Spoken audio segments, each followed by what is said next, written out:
Hey everybody, it's Romania Black, and we are on volume 13 of Yona of the Dawn. Oh my gosh, I'm so excited. The last volume was such a setup volume. It just ended with Sujin and Ilhazara have come to try to stage a coup against Soo-won, but wouldn't you know it, Soo-won kind of got the little heads up and figured out what was going on and had Guntae and Judo ready, and so now they're gonna fight the Fire Tribe. And so meanwhile, while this is going on, Yona and our Happy Hungry Bunch and the Dark Dragon, Hak, have decided that they want to help protect Yoon's Fire Tribe homelands, and they want to also protect Suwon and the kingdom. So in the weirdest turn of events, they went to try to head off Sujin and Ilhazara, and instead, I don't know what's going to happen. I don't know if they're going to be sit out on the sidelines and be okay, we'll let Suwon handle this. But we've seen from prior volumes, especially volume 11, that Suwon is very capable. He is a planner. He can get things organized. People gravitate towards him just like people gravitate towards Yona. So it's very interesting, right? And Mandy K and Kotaro14 both noted on Patreon with volume 12, this idea that's really cool is that Ilhazara and Suwon kind of denounce the whole religion thing. Suwon and Ilhazara, neither of them are really religious. They're pretty agnostic, and they're we don't believe that things should be left to the gods, that it's the will of the people that's important. And it's kind of funny because then you have Yona and these four dragons who have these godly abilities, right? This demigod powers of these dragons. And then you have people like Sujin and Taejun and their brother, Hyoga, who basically have been so tied to religion that it's become embedded in their culture and in their beliefs, and they've almost been corrupted by it, right? So it's very fun to see how religion is on a spectrum in this series, that you have characters like Suwon and Ilhazara who don't really believe in it at all and are all about the power of the people, but they'll use religion to manipulate others like Ilhazara does. And then you have people who are on the opposite end of the spectrum, like Sujin, who are so deeply ingrained in the religion that it's almost corrupting. And then you have Yona and the Happy Hungry Bunch that are kind of right here in the middle, right? I think Yona embodies the idea of having this power that's divine, but using it in a practical and human, using the power of the people alongside it. I think Yona's a nice balance between, the zealous Sujin and the Fire Tribe versus Suwon and Ilhazar, who have no religious beliefs whatsoever. So that's very, very interesting. I think it's going to be an interesting conversation as this goes on, but y'all, it's been about a week since I've read Yona. After volume 12, I left for a trip. I was gone a week, and now I'm back. I do apologize. I had a headache when I ended the OVA last week, but no headache today, so that is good. But also the OVA, amazing. So much. We were commenting about this on Patreon, but this series, it's one of those that you think it'd be filled with fan service, as many male characters, and kind of reverse harem-ish it seems, but it's really not a reverse harem, because these characters all have more of an intimate family bond than they do romantically. I mean, Yona is not romantically interested in any of them at this point. She's starting to come around to Hak, slowly but surely, but it's very slow. And Hak really is the only one that has any romantic feelings towards Yona. The others, it's kind of a brotherly BFF bond. And I really like that. Kotaro14 was noting that the mangaka took a lot of inspiration from Lord of the Rings. I see that.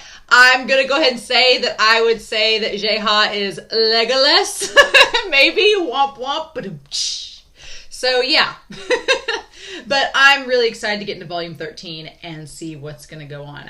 I've found lots of Yona content the last week while I was on my trip. I had lots of people send me Yona content, and I've also found a stage play that I want to react to, but it's going to be several weeks from now because the material that I've been sent, I have to wait till volumes 18 through 21 before I can read it, and then the stage play covers volumes 14 through 16, which is coming up soon, but I've been told to wait until after volume 18 or 21 because there's some spoilery things that have to do in that. So I'm gonna wait, but it is cool to note that I've got extra Yona of the Dawn content for us to watch. I'm excited. So with that being said, let's not waste any more time. I'm ready to dive into this volume and see what happens. So we're gonna start Yona of the Dawn, volume 13, here in 3, 2, 1, and oh yeah, let's go.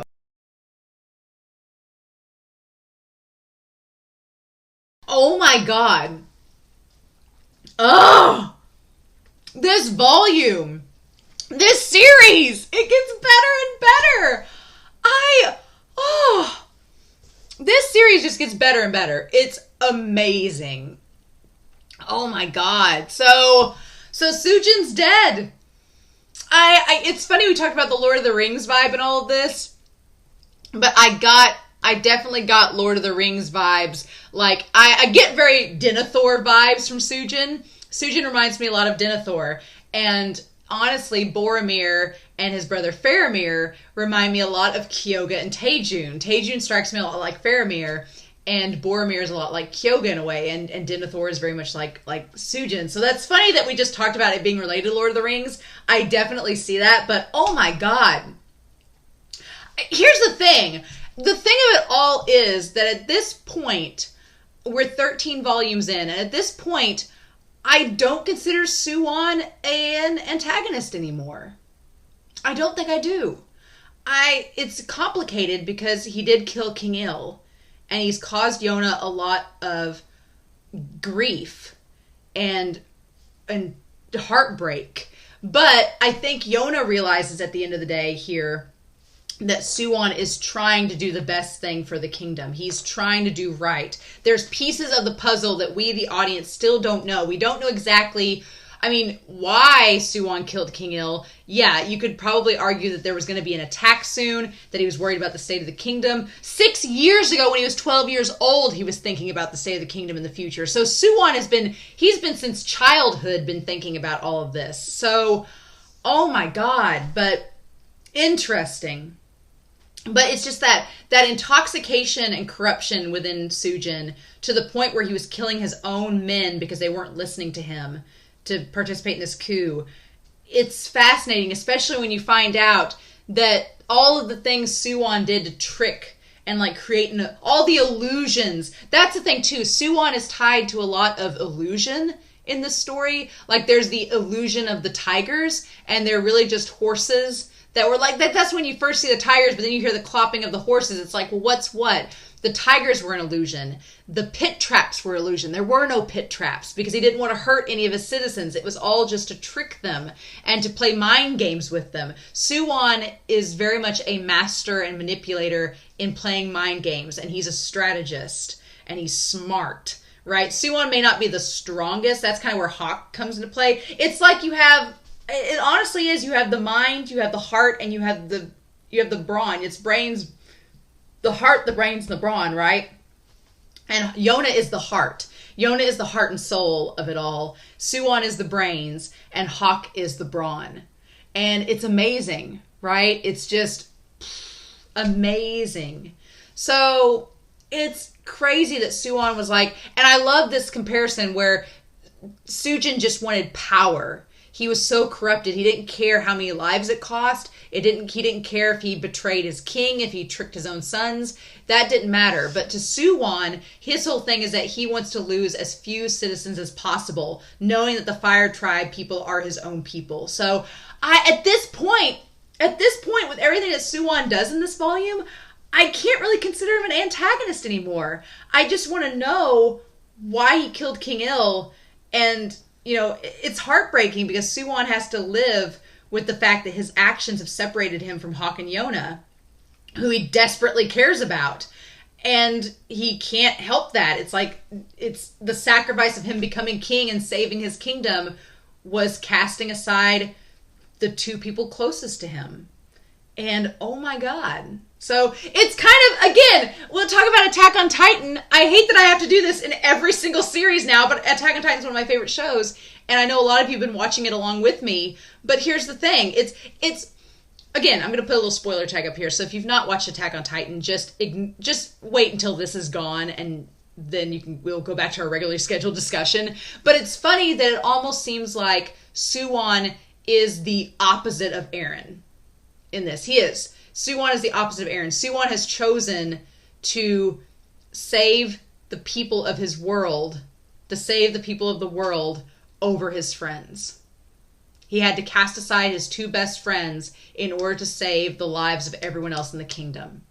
And to him, that was a sacrifice worth making. Or at least that's how I'm interpreting it at this point in time.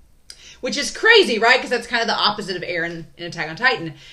It's fascinating. It's fascinating. But I don't hate Soo-won.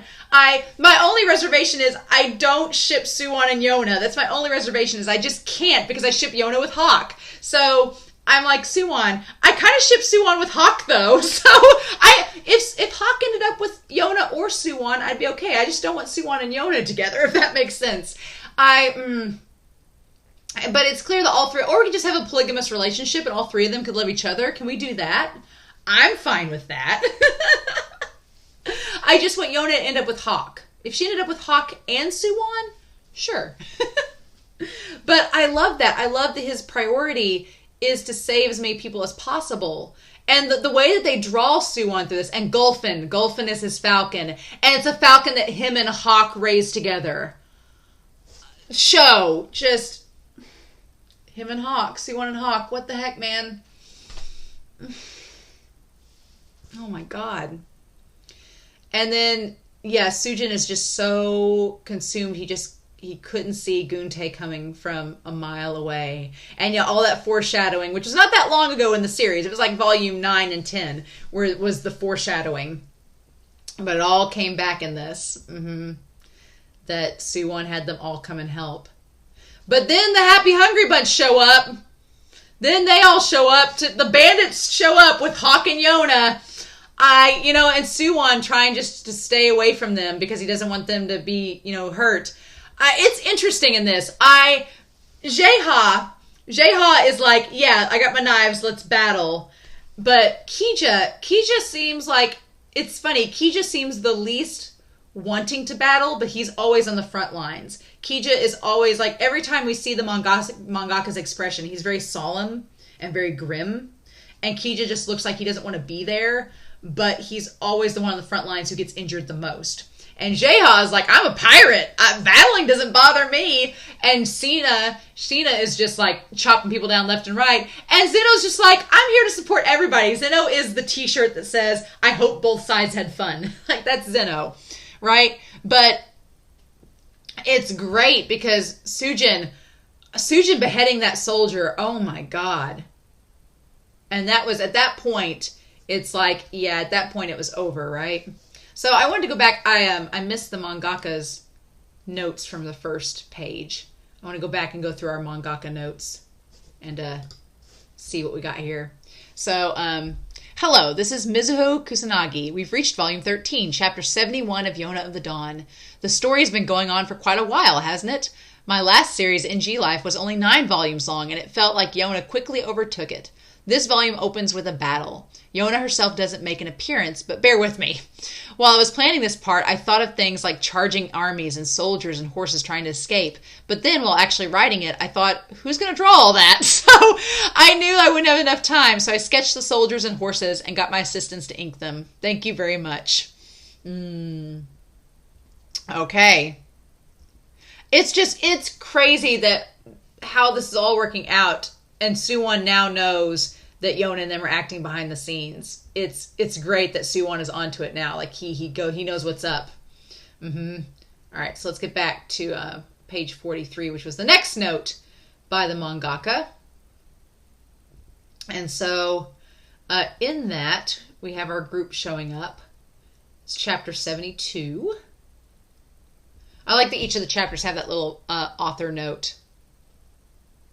But yeah, and I like that Hazara calls them bizarre monsters. Like Hazara is not religious at all. And Soo-won has claimed that the legends he heard as a kid were all just mythical. So Hazara seeing these monsters is going to be like, wait, what the heck is this? What does Koka have? So that's curious that he questions it. He doesn't quite believe in it. Judo's horse was disguised as a tiger. That battle tactic was actually used in ancient China, but it was done a bit differently in the real world. Your Majesty, why are you so lightly armored on a battlefield? And what if you were stabbed? Perhaps you should see what it's like. Go mind yourself, General. But yeah, then Yona and her crew shows up. I love that when she says, your arrogance is breathtaking. When Yona calls Sujin out and saying, you're not fit to rule anyone, God, I love that. He's like, you should see your son on the battlefield. It's like, oh my God, you should see him in action. Like, even at the end when they're surrounded, Yona is kind. She's like, you should see your son in action. I like Zeno's rooting for everyone. God, Zeno, I love it. And Zeno watching over Yoon. Okay. I love that Yona says a general obsessed with the throne and soldiers who have no choice to fight and a threat from another nation. Things can't continue like this. They're all citizens of Kyoka. They mustn't be at each other's throats. And that's kind of, you know, how the kingdom was at the start of this. Everybody was so tense and relations were kind of hostile. And then Yona realizes, she's like, this nation needs a leader. Someone with tremendous strength to unite everyone. And that scree, that bird, the bird of fate, Gulfin. Yeah, that's when she hears the falcon and it lands on Soo-won's shoulder. The falcon that him and Hak trained. I love that panel where Yona looks up and she sees the bird and she sees Soo-won. God, I love that panel. Ah, that's why you took our nation's throne, isn't it? So in that moment, at the end of chapter 72, I think that Yona realizes what was going to happen. She was like, I'm not happy that you killed my dad. Not quite gotten over that. Still mad at you for that. But I know now why you took the throne, because you knew this nation needed a leader that was going to be able to bring people together and do what you're doing. And Soo-won is just shocked.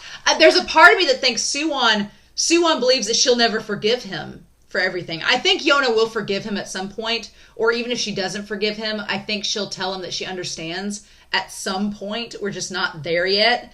But Soo-won is just amazed to see her on the battlefield, because Soo-won doesn't know that she can fire a bow. He doesn't know she can defend herself. He doesn't know. He just sees Hak and knows that he's protecting her, and that's as much as he knows. But here's the thing. Yona may understand what Soo-won is doing, but Hak has not forgiven him. And Hak is pissed at Soo-won.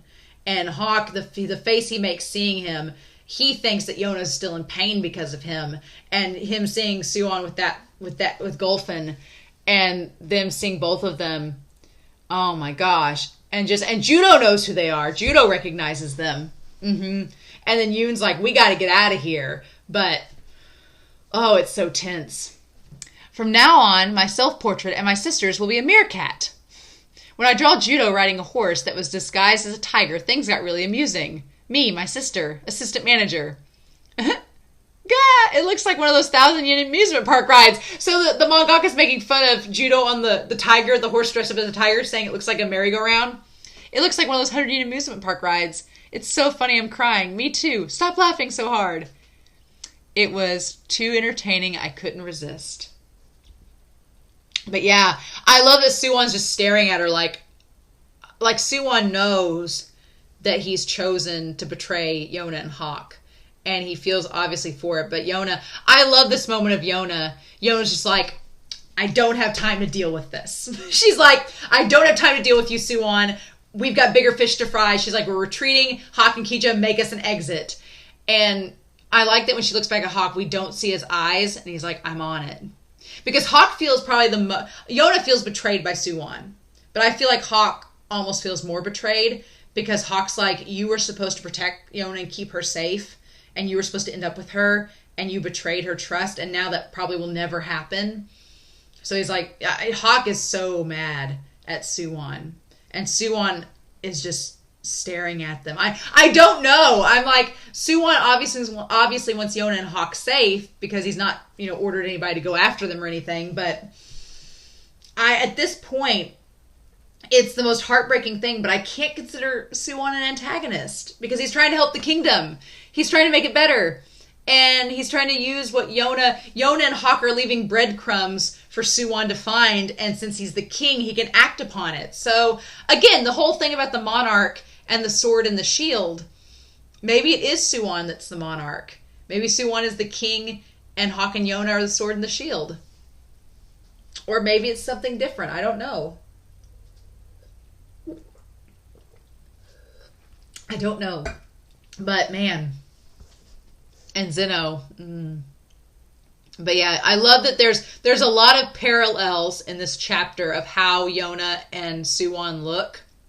They both, like, Soo-won looks forlorn. Soo-won is sad because he knows that he's putting Yona and Hak through all of this. But Yona looks more resolved. Like, Yona is probably in the healthiest place we've seen her in all of this. I mean, aside from the whole thing with Hak, which we'll get into. But Yona looks like she's like, our girl has grown so much. And she's, like, really developed and come onto her own. And I feel like she's just like, nah, we're all good. It's all good. But then, yeah. And Sujin is, like, he orders his tribe to kill Soo-won. They won't do it. He's like, fine, then I'll do it myself. And he's killed by his own men. His own soldier takes his life because he'd rather take his life than Soo-won's. Ugh. And the sad thing is, the soldier says, you're no longer the Crimson Dragon we looked up to. And the sad thing is, the last thing that Sujin remembers before he dies is his sons talking about him being the Dragon King. And him just wanting to live up to that expectation that he had for his sons. And then he says his sons' names before he dies. And that tear. Why can't we get a season 2? Why can't we get a season 2? I'm not asking for much. And Soo-won's just like, I love the way they draw Gulfin. She draws Gulfin so well. And like the Fire Tribe, they all look mortified that their leader is dead. And Gunte's like, I didn't like it, but damn. And Soo-won and the Hak. And then I like they say that the bandits disappeared. And I love Soo-won just staring off into the mountains. Like, there's a part of Soo-won that you know he wants to join them and go off and find them and be with them again. But that can't happen. Damn.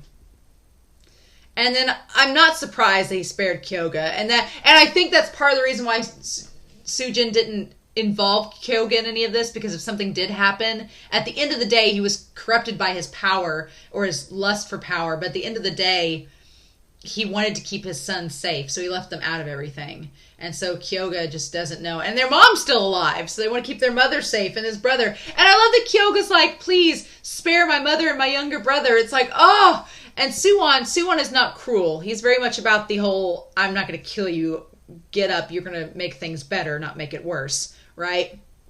So I love that he tells Kyoga he's going to become the Fire Tribe chief, and he's like, you're going to lead them and serve as one of the 5 generals.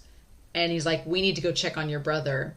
And I love how Soo-won, he's not sinister or slimy. He's just sly. He's like a fox. He's got the falcon. He's just very sly.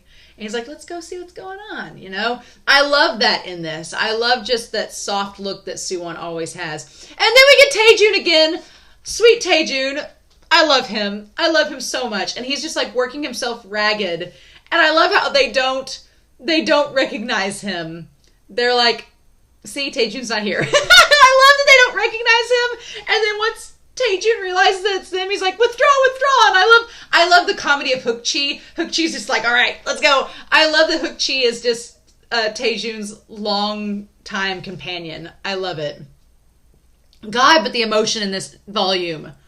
The emotion of the way the mangaka draws Kyoga and Taejun is so good. And when Taejun is grieving his father, it's some of the most beautiful artwork in this whole series. Like, the way that the mangaka draws Taejun is utterly gorgeous. It's so gorgeous. But it's just Taejun, he's doing all he can to help the Fire Tribe. So mangaka notes, before the battle, what? You still haven't told your son Kyoga? Well, no. You should tell him at once. Isn't this important? It affects all your future relationships with Sin Province. This is worrying. If I do, he'll hate me. Handle your relationship with him before you take on Hiryu Palace. No, but I'm glad he didn't. I'm glad he didn't tell him. And so I like that Taejun almost rats Yona out. Almost, but Soo-won picks up on it. I also like that Soo-won, who is used to being among the people, among the common folk, instantly starts cleaning the robes too. He lifts up his robe sleeves and starts cleaning as well. Because Soo-won's not afraid to get his hands dirty, right? I love, he's like, I'm surprised he did this personally. He's like, this is nothing compared to her. I love it. I also love that Soo-won is like, okay, like, Kyoga, you're going to become a leader. We have archives at the palace that document different ways to govern. You're going to read it. So Soo-won is dedicating himself to educating Kyoga so that he'll become the best possible tribe general that he can be. And I love that. I love that Soo-won's like, no, we're going to get educated. We're going to do this right. I love that. Mm-hmm. And it's tying this idea that the fire tribe, that Taejun and Kyoga they've only relied on this like divine prophecy that they're the Crimson Dragon King's descendants. They've relied on this like religious dogma that they've not actually educated themselves on how people govern. And so I like that Soo-won is like, okay, yeah, I'm not denouncing your whole belief system, but I'm telling you that you need to involve the people as well if you're going to do this right. So I like that. I like it a lot. And then Taejun grieving, like him just on the cliffside with Kyoga, and Kyoga saying, I haven't found the strength to even scream or weep. And Taejun, God, that panel of Taejun, where he's like, I didn't care if my father was the Dragon King or not. Whatever his crimes, whether he was a traitor or not, he was my father and I loved him. That panel of him crying is the most heartbreaking thing. And Kyoga looks at him, the way that Kyoga looks at him, these brothers, they're like, and that's the thing too. And I feel like how Taejun feels about his father is kind of like how Yona feels about Soo-won at this moment. It's like, Taejun's like, I know whether my father was a traitor or not, what crimes he committed, I still loved him. He was still my father and I loved him. And I feel like Yona's saying, I know he killed my father and he's done these horrible things, but he's still my friend and I love him. And it's like, Mangaka, what we doing? But then I love that the villagers, like, they talk about the Isa grain, and Soo-won's like, oh, the Isa grain, huh? And I love the man's like, oh, it was Yona, and I love that Taejun's like, stop, don't mention it. And he's like, oh, did you hear what he said? And Soo-won's like, no? But he did. But he heard Yona's name. Her. And he realizes that Yona is working behind the scenes to make the kingdom better. And he's like, then I need to up my game. I like the Soo-won's like, then I need to up the ante. If she's starting this, I need to help finish it. I've got the power as king. I have the means. She's doing all these acts, this Robin Hood business. I need to up the ante. And so we get Hazara. And Hazara seems surprised that Sujin is dead. And I like that Soo-won shows his, like, the inner falcon, that he's like, no, here's my conditions. Right? And so we have another arc from the mangaka. The Fire Tribe arc, aka the Taejun works hard in the fields arc, has come to an end. This story's purpose was to showcase Soo-won, so I didn't focus on the happy hungry bunches fighting. The fact is, while they did have battles, I couldn't have squeezed everything into a single chapter if I'd given them much page time. Drawing the battle scenes was hard work, but I'd like to do it again someday. This is a trivial detail, but in chapter 74, Taejun says, is Granny Kun all right? Granny Kun is the old lady Taejun massaged in chapter 59 of volume 10. Oh, that really was trivial, wasn't it? Oh, I thought he was saying like Granny Kun, like the Japanese, like, familiarity. But no, she was the one he was getting the massage to. Oh. So yeah, this was definitely showing Soo-won in action in this arc. So yeah, so he has the 3 conditions. He tells them that they have to compensate for the damages lost. They have to enter a peace treaty, and they're going to give them a village. And through that village, they're going to grow the Isa grain to help out the rest of the Fire Tribe. I like it. He's like, I will take your head if you mess with me. It's like, okay. And I love this idea that he says that, I like the idea that he talks about heavy shackles breed resentment. Like, if we take too much, if we get too greedy, then people are going to, have a much higher chance of retaliating against us. So we're just going to do one village so we can grow this grain. And he's like, something I heard it mentioned. Mm-hmm. I like it. And so then we cut to Taeyu, which is the new Wind Tribe chief, our little Hawk Jr. I love these, like, he talks about he's defending his nation for everybody, and they give him such grief. I love it. But he really does have, like, a Hawk vibe to him, Taeyu does. And he's like, do you really think Lord Hawk died? It's like, oh, no. And I like, he has the little glaive, and he's training with it. Oh, I love it. I love it. I love that the glaive is like the Wind Tribe weapon of choice. So we had this preview with the Suiko with Junji, the Water Tribe chief, and talking about like, can this young king save the Water Tribe? Like, so dramatic, the Water Tribe. And I like that they're setting up just instantly being like, oh, it's our time for our next adventure. We're getting ready to go to the Water Tribe. All right. But the people of the Fire Tribe, the soldiers, talking about how maybe the prophecy they thought was real was wrong.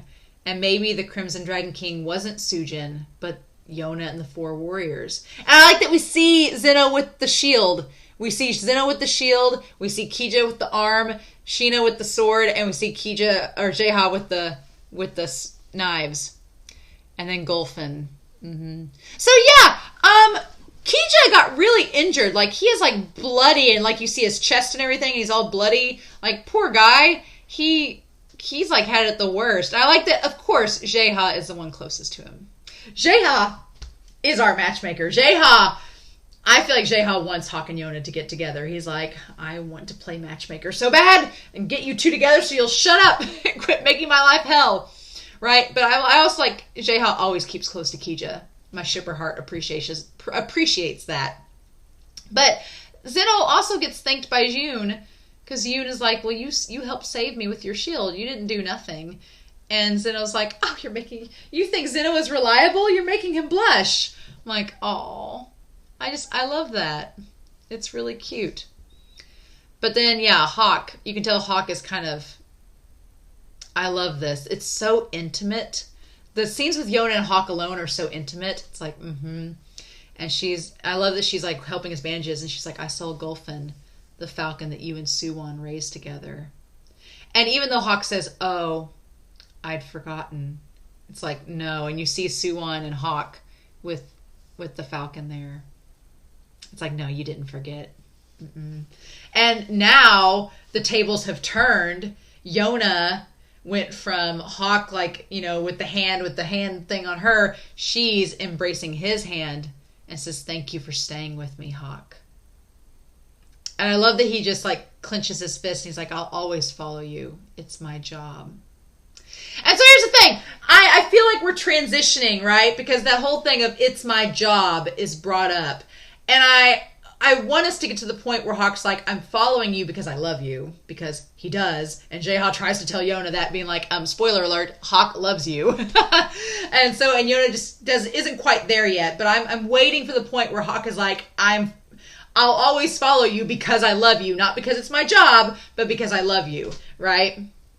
I'm waiting for us to get to that point, but we're just not there yet. But that scree, that Hawk Falcon scree, is he like, it's just showing that Hawk and Yona are still, they're all being connected together. So we go to the Drifters Market, where we go to get some money. I absolutely love the humor in this series. Like, Yoon saying, I'm sure you're all aware that we're poor. And they're like, and he's like, then you're going to get us customers or you're going to starve. And they're like, okay. Like, Yoon runs a tight ship, right? And so what I love is that it's an established fact in this story that these are all, like, really attractive characters. And, like, they're all very hot. And so Yoon is like, use those good looks to get us money. Bring us customers. I love it. It's amazing. I love that it's kind of like taking the fan service angle that this show could have and puts it to good use. We were talking about that in the comments on Patreon, how this series, it has very surprisingly little fan service. It's just a really well-written series. But it uses the fan service elements as a joke in this. It just expects it to be a joke, right? And so, again, so we see how they bring in young ladies. Like, Jae-ha, Kija, and Sina all bring in young ladies. Zeno's young ladies are the older ladies. Zeno, is he freaking immortal? Because I feel like, is this the original Yellow Dragon? I feel like Zeno's way older than he says he is. Because when he called him young lady, and they're like, he called us young ladies. Why would he do that unless he's hundreds of years old? The Zeno mystery. I mean, I don't want to be spoiled, but I'm like, I'm on to you, Zeno. Mangaka, you're doing strange things. I'm on to you. But then, here's the thing, Hawk. Hawk is not a womanizer at all. He really does not care about any of these ladies. He's like, ugh, no, I don't want to have any part in this. Yona's the only woman that I love. And Jae-ha's like, you know what? You haven't pulled your weight. Come on. And he ends up, Hak just talks to like a few ladies, and then there's like a whole village that follows him. And all these girls, and Yona tries to help, and they're like, no, we don't want you kidnapped. But anyway, all the girls, they're like, we want something extra. And he's like, they want something extra, Yoon. And they're like, we want a hug. And he's like, that's not a service we provide here. Hak is not a hugger. But Yoon is like, hug her. They'll give us more money. And he's like, don't sell my body. But he ends up giving her a hug. And you can tell in the moment that he's just like, there. Mm-mm. But Yona gets jealous. And Jae-ha notices. And he's like, you know, if you don't like Hak hugging those ladies, you should probably speak up and say something. And she's like, and she finally admits that it was unpleasant, but she's like, I don't know why I feel that way. And she's like, don't tell Hak. And he's like, why not? And she says, I shouldn't feel like this. And the thing of it is, I'm like, you dense dummies, just admit that you love each other. Because Hak's whole thing was that he didn't want to admit his feelings to Yona because he thought Yona was going to end up with Soo-won, and he didn't want to jeopardize and be like, he didn't want to be selfish and put himself in the middle of that relationship and make her unhappy and make her sad. So he just thought he'd take a hands-off approach. And now that Soo-won's gone, now that Soo-won's out of the picture, he's like, I don't know what to do because I'd resigned myself to this, and now I have these feelings and I have the chance to act on them, but I feel wrong doing it. And then we have Yona who's like, Hak may fall in love with somebody and I don't want to seem childish and get in the middle of it. And Jae-ha's like, I like that Jae-ha's like, Yona, it'll be all right. Hak is already yours. And Yona's like, well, staying by my side is basically his job. So yeah, of course he's mine. And I love that Jae-ha's like, my dragon blood is telling me that I need to help Yona out. She's sad and I need to do something. And he says, I wish it wouldn't confuse me at moments like this. So, again, Jae-ha has this like inner instinct to protect Yona. The dragon's blood is telling him to protect her. And he's like, Yona, you wouldn't be sad if you just tell him how you feel. And so then we get the date, right? It's a date. It's basically a date. But Hak and her, finally, he's like, you gave me some spending money. Do you want to go look around? And she's like, and he's like, I'm tired of hugging people. Let's go do this. And so they go off on a date. So we have this mangaka note. All right, the last one, I think. About a year ago, I visited Taiwan to take pictures of buildings. The local guide was very friendly and the buildings were interesting. It's a wonderful country. During the Tohoku earthquake, Taiwan gave us a lot of help, and I'm very grateful. If I ever have the opportunity, I'd like to go back there. You know, I'm waiting Guntae's return. Oh, hope to see you in volume 14.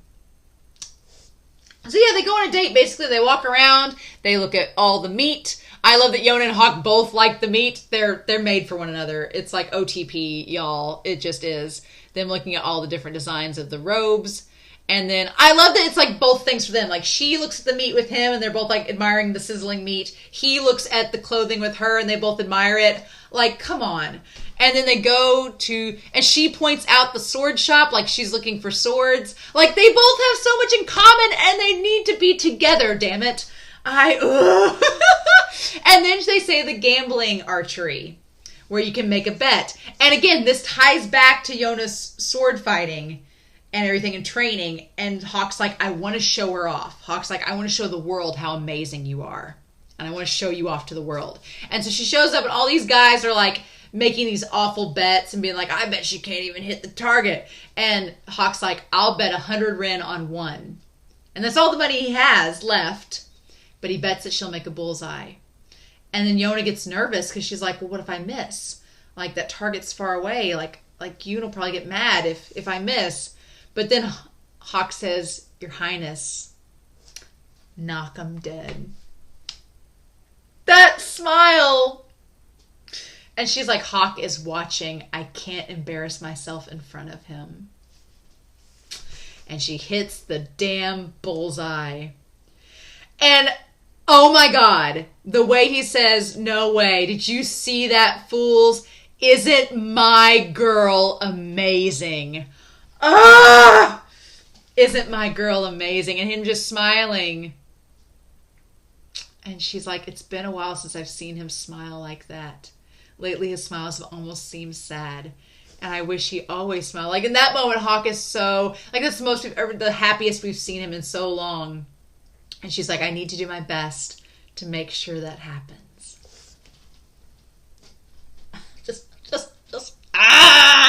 Oh my God. I love it so much. And so yeah, then we have the special chapter where Guntae, we see, and again, Soo-won is considering the future at 12 years old. And Hak is a beast at 12 years old. And I love the idea that Hak is very much like this wasn't a fair fight. You were injured. I should have injured myself, and then it would have been a fair fight. Y'all, this manga is incredible. I'm just floored. I can't, y'all. I can't. Oh my gosh. I love it. I love that. Okay, here's the final note from the mangaka. Because of the original Japanese cover design change in the last volume, some people couldn't find Yona at the bookstore. In this volume, I'm not featuring Yona or Hak on the cover, but rather the old men. I'm afraid that people will be even more likely to overlook this volume at the bookstore. Oh God, I hope not. Mizuo Kusanagi. Kusanagi, God, she's incredible.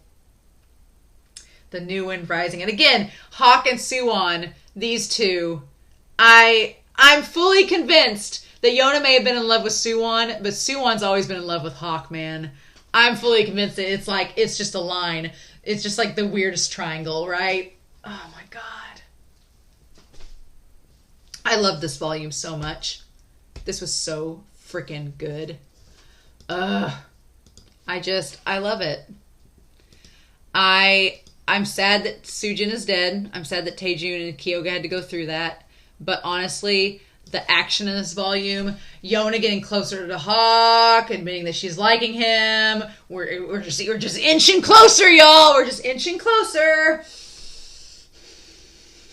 This series is such a slow burn, but there's so much that happens in it, and it rewards you in like little chunks as you go. It's like, here you go, here you go, here you go. It just gives you little rewards, emotional tokens as you go, but you just see how things are building, and now the volume cover with Sujin with his two sons behind him, it makes all the more sense.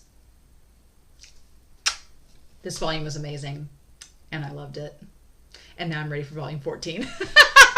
So, oh my gosh, I'm so curious to know your thoughts down below. I hope you all enjoyed reading this with me. This volume was amazing. So, and now we're going to see what happens next. The volume ended in a pretty clear-cut place. We had Hak being happy and Yona wanting to make him smile more. So, my heart. And we're going to the Water Tribe. On our way. I'm excited. So in the meantime, I hope you all have a wonderful week. Please stay safe. Take care. And yeah, I'll be back next week with volume 14 of Yona of the Dawn. Bye.